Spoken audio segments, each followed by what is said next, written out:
Good morning, Lods. Bubuo na naman tropa. Yan.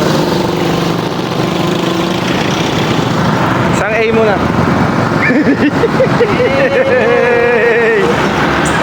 Tara. Unang ride ko nga pala, Lods, after 4 months at nagpabudol kagad tayo sa tropa kasi na-miss natin talaga mag-ride. Nandito na nga pala kami sa Conchu. Napakaganda ng daan dito, Lods. Laki ng bungo. Taong una panalo. Amen.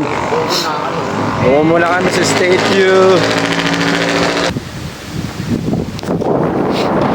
Hey, abol. Yun o. Hey.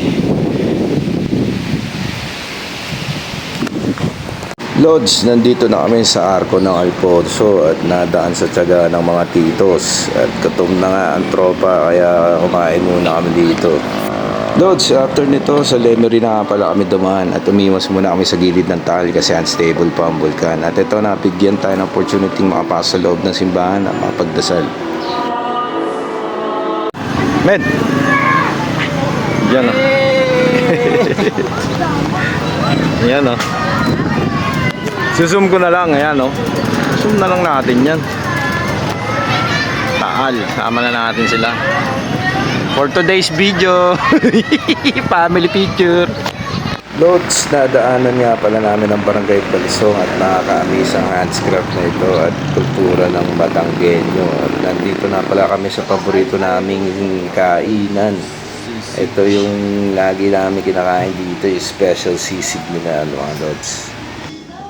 Tamang chill lang ang mga titos, Lods. Nandito na kami sa Cuenca at binaybay na namin ang lugar na ito. Makikita nyo ang Mount Makulot. Balak nga pala namin sa Lumampag View Deck kaso napakakulimlim ng weather at hindi namin ma-appreciate ang view kaya nagpasya na ang tropa na pumadyak dire-diretso. Ito nga pala, binibidyo na tayo ni Master LC at tinitignan ko yung grips position ko. At mapapansin niya ng tropa na medyo alakanin. Nagkape muna ang tropa kasi mga kulang sa tulog. Panalo, galing China. Boss, busy-busy ka dyan, nag-update ka ha? Yan o, kape-kape muna kami. Tanggal-tagal sapatos, masakit na.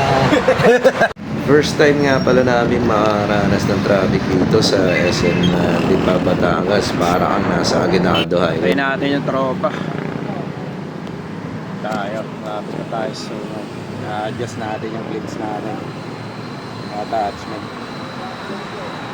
Masakit yung sa gilid, napipersa. Try natin. 4:38. Nakakat tayo sa sungay.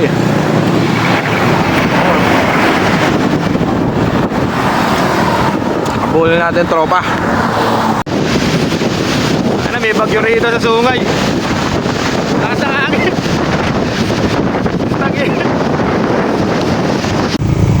Makasipon pre.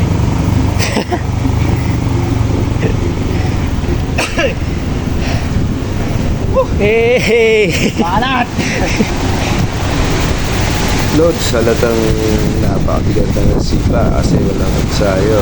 Talagang mapapatuod ka pag dito. Pero napakasarap talaga umahon dito sa sungay. Kasi ang quality ng gradient dito, talagang masusubukan yung cadence mo tsaka yung stamina mo. Number 1, yung patience mo dyan kasi napakalakas na ng hangin, tinutulula ka pababa tapos aahon ka pa kaya talagang kakaiba ang experience na itong ride na to. Muntikan pa nga akong mapapagater nung tamaan tayo ng napakalakas na hangin. Yun, Lods. 5:51 na tayo nakaangat. Punta na kami sa ibabaw ng sungay. Ayan o. Ito na una o. Eagle of the mountain po tayo. Iniwan kami sa baba. Napaka-solid ng ride na to at nagpapasalamat tayo kay Lord sa lahat ng blessings at nakakita na naman natin at nakakasama ang tropa.